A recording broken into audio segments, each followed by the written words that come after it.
Class 7 का maths chapter number 1 जो है इंटीजर्स और उसका पार्ट 2।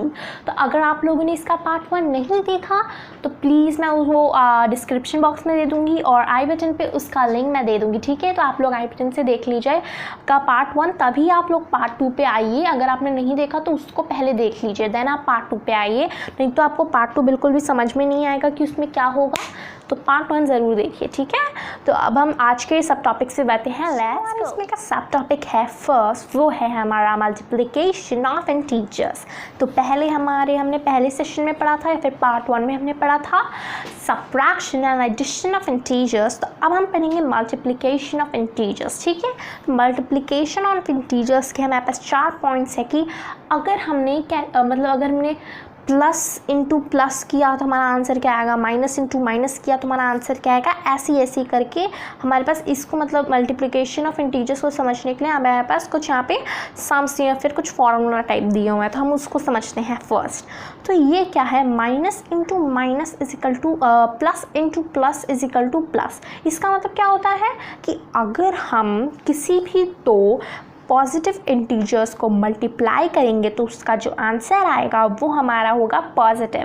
तो ये हमें ये शो करता है। और अगर आपको ये सारे नोट करने हैं आप नोट कर लीजिए, बहुत ही ज़्यादा इंपॉर्टेंट है। एंड नोट ही नहीं, आपको लर्न भी कर लेना है, ठीक है। एग्ज़ाम में बहुत ज़्यादा हेल्पफुल रहते हैं, ठीक है। तो अगर हम किसी भी दो पॉजिटिव नंबर्स को मल्टीप्लाई करेंगे तो आंसर भी हमारा पॉजिटिव आएगा। तो जैसे कि हमारे पास यहाँ पे एक एग्जांपल है 4 × 2, ठीक है ना। पॉजिटिव है, हमें हमेशा हर बार प्लस लगाने की ज़रूरत नहीं है। पॉजिटिव में हम लोग बिना ऐसे ही नॉर्मल नंबर भी लिखेंगे तो काम चल जाएगा। तो 4 × 2 यानी 4 2 क्या होता है, 4 2 होता है हमारा 8, ठीक है। तो 4 2 8 आया। इसका मतलब अगर हम किसी भी दो नंबर पॉजिटिव नंबर्स को मल्टीप्लाई करेंगे तो हमारा आंसर हमेशा पॉजिटिव आएगा। यहाँ पे भी हमारा आंसर पॉजिटिव आया है, 8 आया है, ठीक है। तो नेक्स्ट हमारा क्या एक और फार्मूला है मल्टीप्लिकेशन में कि अगर हमारे दोनों नंबर निगेटिव है, अगर हम किसी भी दो निगेटिव नंबर्स को मल्टीप्लाई करते हैं तो हमारा आंसर हमेशा पॉजिटिव आता है, ठीक है। अगर हम किसी भी दो नंबर को ऐड करते हैं और किसी भी दो नंबर को नेगेटिव नंबर्स को मल्टीप्लाई करते हैं तो आंसर हमारा क्या आएगा, पॉजिटिव आएगा, ठीक है। तो यहाँ पे हमारे पास एक एग्जांपल है जो है -4 × -2, ठीक है। तो इसका आंसर क्या आएगा, यहाँ पे हम क्या बोला है, अगर किसी भी दो नेगेटिव नंबर को हम मल्टीप्लाई करेंगे तो आंसर हमारा पॉजिटिव आएगा। तो हम इन दोनों को पहले हम मल्टीप्लाई नॉर्मल करना है, जैसे कि 4 2 8। अब यहाँ पे साइन का ध्यान रखना है कि अगर दोनों माइनस है तो हमारा आंसर क्या आएगा, प्लस आएगा या फिर यही 8 आएगा, ठीक है।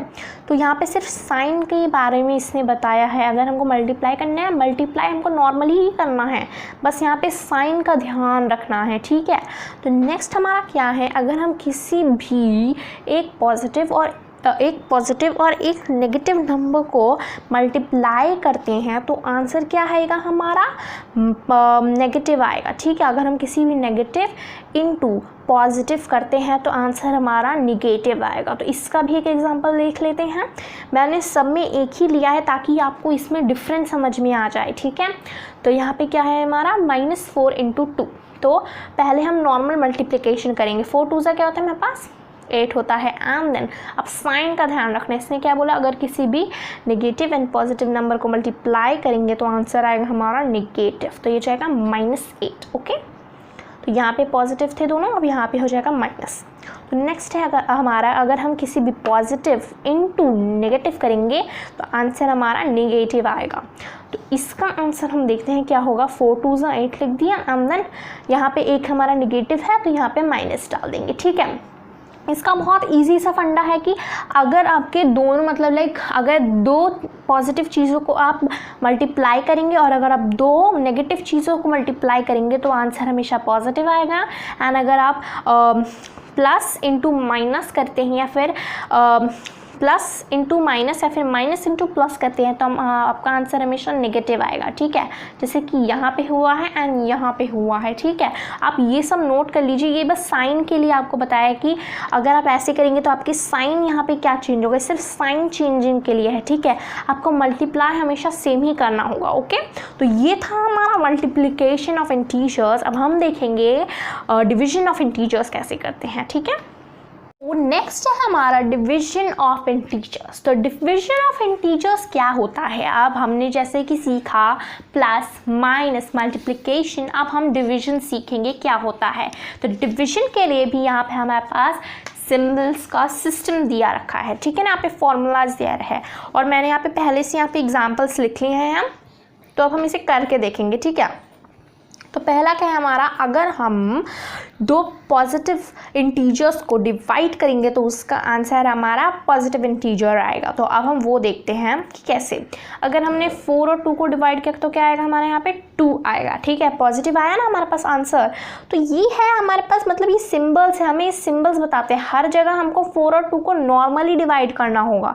ये सिर्फ हमें सिंबल बताते हैं कि अगर दो नेगेटिव इंटीजर्स, अगर दो कुछ भी है, यहाँ पे -2 है, -4 है, -7 है, ले लो। अगर ये दो इंटीजर कैसे भी माइनस में हैं तो उसका जो आंसर का सिर्फ सिंबल बताता है, ये आपको आंसर नहीं बताता, आपको सिंबल बताता है, ओके। आंसर आपको इन दोनों का नॉर्मल डिवीजन करके निकालना होगा, ओके, ठीक है। तो नेक्स्ट यहाँ पे क्या है, अगर हम किसी भी दो नेगेटिव इंटीजर्स को डिवाइड करेंगे तो हमारा आंसर हमेशा पॉजिटिव इंटीजर आएगा, ओके। नेक्स्ट है फिर हमारा दो, अगर हम किसी एक पॉजिटिव और एक नेगेटिव इंटीजर को डिवाइड करेंगे तो हमारा आंसर हमेशा नेगेटिव आएगा। तो इन दोनों का जो आंसर था ये हमारा पॉजिटिव था। अब हम इन दोनों का आंसर देखते हैं, इन दोनों का आंसर हमेशा नेगेटिव आ रहा है। देखते हैं कैसे। अगर हम 4 डिवाइडेड बाय -2 करेंगे तो क्या आएगा हमारा आंसर, -2 आएगा। आप करके भी देख लेना, आपका आंसर -2 में आएगा, ठीक है। और अगर हम किसी भी negative divided by positive is equal to में अगर हम करेंगे तो हमारा क्या आएगा आंसर, हमेशा नेगेटिव में आएगा, ठीक है। तो ये हमारे सिंबल्स बताते हैं, ये जो हमारे हैं ना यहाँ पे साइड में, वो हमें सिर्फ सिंबल बताते हैं किसी भी क्वेश्चन का, नंबर चाहे कुछ भी हो और आपको हमेशा नॉर्मली डिवाइड करना है, बस ये आपको आंसर के सिंबल बताते हैं, जिससे आपका आंसर करेक्ट भी हो सकता है और रॉन्ग भी हो सकता है, ठीक है। तो ये सिंबल्स बहुत ही ज़्यादा ज़रूरी है लर्न करना। आपको अगर नोट करना है तो आप नोट कर लीजिए, ठीक है। तो नेक्स्ट अब हम बढ़ते हैं properties of multiplication and properties of division पे। जैसे हमारा properties of addition and subtraction का था पार्ट 1 में, ठीक है। तो बढ़ते हैं उसकी तरफ। हमारा प्रॉपर्टी ऑफ मल्टीप्लिकेशन, तो प्रॉपर्टी ऑफ मल्टीप्लिकेशन क्या कहती है, जैसे हमने property of addition and property of subtraction पढ़ा था, तो नेक्स्ट है हमारा प्रॉपर्टी ऑफ मल्टीप्लिकेशन। ये हमारे कुछ बेसिक चीज़ें को सिंप्लीफाई कर देती है कि अगर हम किसी भी दो इंटीजर को मल्टीप्लाई करेंगे तो उसका आंसर क्या हमेशा इंटीजर ही आता है। तो ये हमें बेसिक कुछ कॉन्सेप्ट्स बता देती है। ऑलमोस्ट 3 to 4 हमारे पास प्रॉपर्टीज़ होती है सब में। तो अभी हम लोग मल्टीप्लिकेशन देख रहे हैं, नेक्स्ट हम देखेंगे डिवीजन, ठीक है। तो पहला हमारा प्रॉपर्टी है वो है क्लोजर प्रॉपर्टी। तो क्लोजर प्रॉपर्टी क्या कहती है, अगर हम किन्हीं भी दो इंटीजर्स को मल्टीप्लाई करेंगे तो उसका जो आंसर आएगा वो हमेशा इंटीजर ही होगा, ठीक है। तो ये कहती है कि अगर आप किसी भी दो इंटीजर, कोई भी जो नंबर हो, पॉजिटिव हो नेगेटिव हो, उससे आप मल्टीप्लाई करेंगे तो आपका आंसर हमेशा इंटीजर ही आएगा, मतलब हमेशा इंटीजर आएगा, कुछ और नहीं आ सकता। जैसे कि ज़ीरो क्या होता है, नाइदर पॉजिटिव नॉर नेगेटिव, ठीक है। तो आपका मैंने बताया था शुरू में, नाइदर पॉजिटिव नॉर नेगेटिव, ठीक है। तो नेक्स्ट हमारा कम्यूटेटिव प्रॉपर्टी, ठीक है। यहाँ पे मैंने प्रॉपर्टी की जगह सिर्फ यहाँ पे आधा लिखा है, बिकॉज थोड़ा सा ऐसे इसीलिए लिखा है कि यहाँ पे स्पेस नहीं है मेरे पास। तो नेक्स्ट हमारे पास है a into B is equal to B into A, ठीक है। Always is equal to always integer. तो ये क्या कहती है कि अगर आप किसी भी इंटीजर को a इंटू बी के तरीके से मल्टीप्लाई करें या फिर b इंटू ए के तरीके से मल्टीप्लाई करें, जो आपका आंसर आएगा वो हमेशा इंटीजर होगा। ये कहती है कि जैसे कि मान लीजिए आपके पास क्या है 1 इंटू 2 है इज इक्वल टू 2 इंटू 1 है ना। अगर ये दोनों भी आपके पास है तो जो आपका आंसर आएगा ना वो हमेशा इक्वल होगा। जैसे यहाँ पे 2 1 2 है एंड यहाँ पे भी 2 1 2 ही होगा, तो आंसर क्या आएगा आपका इक्वल आया ना इसमें आपका आंसर। तो यही हमारी प्रॉपर्टी कहती है कि अगर हम किन्हीं भी दो इंटीजर्स को उल्टा फुल्टा फिर कैसे भी करके अगर हम इन्हें मल्टीप्लाई करें तो जो हमारा आंसर आएगा वो हमेशा हमारा इंटीजर होगा। ठीक है, तो नेक्स्ट है हमारा एसोसिएटिव प्रॉपर्टी। तो एसोसिएटिव प्रॉपर्टी क्या कहती है? एसोसिएटिव प्रॉपर्टी कहती है कि अगर आप किन्हीं भी दो इंटीजर्स को एक आधे ब्रैकेट में रखें आधे बाहर रखें, फिर आप यहाँ पे दूसरी लेफ्ट हैंड साइड ब्रैकेट में रखें और आधे यहाँ पे बाहर रखें, अगर आप इसे कैसे भी ब्रैकेट के अंदर ब्रैकेट के बाहर करके कैसे भी अगर आप इन्हें मल्टीप्लाई करेंगे तो जो आपका आंसर आएगा वो हमेशा इंटीजर होगा। ओके, तो जो आपका आंसर आएगा वो हमेशा इंटीजर होगा। अगर आप इसे कैसे भी उल्टा फुल्टा कैसे भी करके ब्रैकेट में रख के मल्टीप्लाई करें, ब्रैकेट के बाहर रख के मल्टीप्लाई करें, तो जो आपका आंसर होगा वो हमेशा एक इंटीजर होगा। ठीक है, तो मैं एसोसिएटिव प्रॉपर्टी इन सबको थोड़ा सा नॉर्मल वे में बता रही हूँ, क्योंकि अगर इसको थोड़ा सा मैं और डीप बताऊँगी तो बिल्कुल भी समझ में नहीं आता है, लिटरली मेरे को भी नहीं आता है। तो मैं एकदम नॉर्मल आप लोगों को बता रही हूँ कि जिसकी वजह से आपको एग्जाम में प्रॉब्लम नहीं होगी एंड इसके डेफिनेशंस नहीं पूछे जाते। इसके डेफिनेशंस ऑलमोस्ट आपके 9th 10th में पूछे जाएंगे, तो अभी आपको इनकी डीपली ज़रूरत बिल्कुल भी नहीं है, जस्ट आपको इसको समझ लेना है। आपके एग्ज़ाम में भी ये ज़्यादा नहीं आते हैं, 1 या 2 मार्क्स के आपके आ जाएंगे MCQs में, लेकिन ये अभी आपके ज़्यादा नहीं आएंगे, ये हायर स्टैंडर्ड्स में ज़्यादा आते हैं। तो बस आपको इस स्टैंडर्ड में आपको सिर्फ इसके नॉर्मल बेसिस समझ लेने हैं कि ये क्या कहती है ये प्रॉपर्टी, और आपको बस थोड़ा सा माइंड में लर्न कर लेना है। ओके, तो नेक्स्ट है हमारा डिस्ट्रीब्यूटिव प्रॉपर्टी। तो डिस्ट्रीब्यूटिव प्रॉपर्टी क्या कहती है कि अगर आप देखिए ब्रैकेट में अगर आपने दो इंटीजर्स मल्टीप्लाई किए एंड ब्रैकेट के बाहर यहाँ पे +6c कर दिया is equal to a into B plus a into c, always integer. तो अब ये क्या हुआ कि ये प्रॉपर्टी कहती है, इसका फॉर्मूला, इस प्रॉपर्टी का फॉर्मूला क्या है, a into B plus C, तो आपको जो आंसर आएगा वो आएगा a into B plus a into C. अब ये आपका आंसर कैसे आ गया, इसका आंसर मैं करके बताती हूँ कि इसका आंसर ये वाला कैसे आया। तो अब हम ये देखते हैं कि इसका आंसर ये वाला कैसे आया। तो ये ऐसे आया कि देखिए कि कैसे आया कि अगर आपने मान लीजिए, मैं इसका एक एग्जांपल लेती हूँ, जैसे कि यहाँ पे हमारे पास हो गया 1 इंटू 2 ब्रैकेट में है ना, प्लस यहाँ पे c की जगह हम ले लेंगे यहाँ पे 6। ओके, तो अब हम इसको करके दिखाएंगे।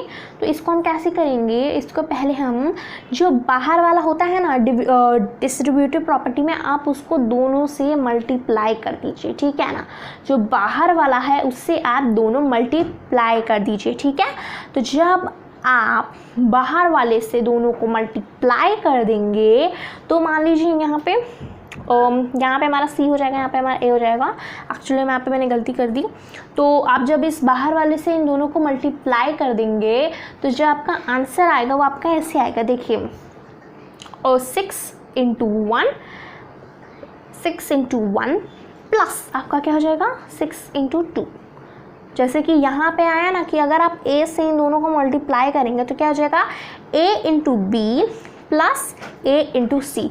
तो ये हमारा हो जाएगा। अगर आप ऐसे, अगर आपका डिस्ट्रीब्यूटिव प्रॉपर्टी में कोई क्वेश्चन आता है तो आपको हमेशा बाहर वाले से अंदर वाले को हमेशा इन दोनों को अलग अलग मल्टीप्लाई करना होगा, और जब आप इसको मल्टीप्लाई करेंगे तो आपका ऐसे कुछ आएगा नेक्स्ट स्टेप। तो फिर नेक्स्ट स्टेप के बाद आपको क्या करना है, 6 1 6 लिख देना है, देन प्लस यहाँ पे साइन लगा देना है जो बीच में है, देन 6 2 12, देन आपको इन दोनों को प्लस कर देना है एंड जो इसका आंसर आएगा वो आपको इसका इस पूरे का आंसर हो जाएगा। ठीक है, तो यही होता है हमारा distributive property of multiplication, and यही पे होता है हमारा डिस्ट्रीब्यूटिव प्रॉपर्टी ऑफ मल्टीप्लिकेशन खत्म। एंड नेक्स्ट है हमारा प्रॉपर्टीज ऑफ डिवीजन आता है। ठीक है, तो उस पर देखते हैं। हमारा वो है हमारा प्रॉपर्टी ऑफ डिवीजन। तो प्रॉपर्टी ऑफ डिवीजन क्या कहती है, उसमें हमारे पास 3 प्रॉपर्टीज़ होती हैं। क्लोजर यहाँ पे हमारे पास नहीं है, तो इसके हमारी 3 प्रॉपर्टीज़ क्या कहती हैं, इसके 3 प्रॉपर्टीज़ कहती हैं, पहला प्रॉपर्टी हमारा कम्यूटेटिव प्रॉपर्टी। तो कम्यूटेटिव प्रॉपर्टी कहती है कि अगर हम किसी भी 2 इंटीजर्स को डिवाइड करेंगे, हम लोग a divided by b is not equal to b divided bye a, not equal.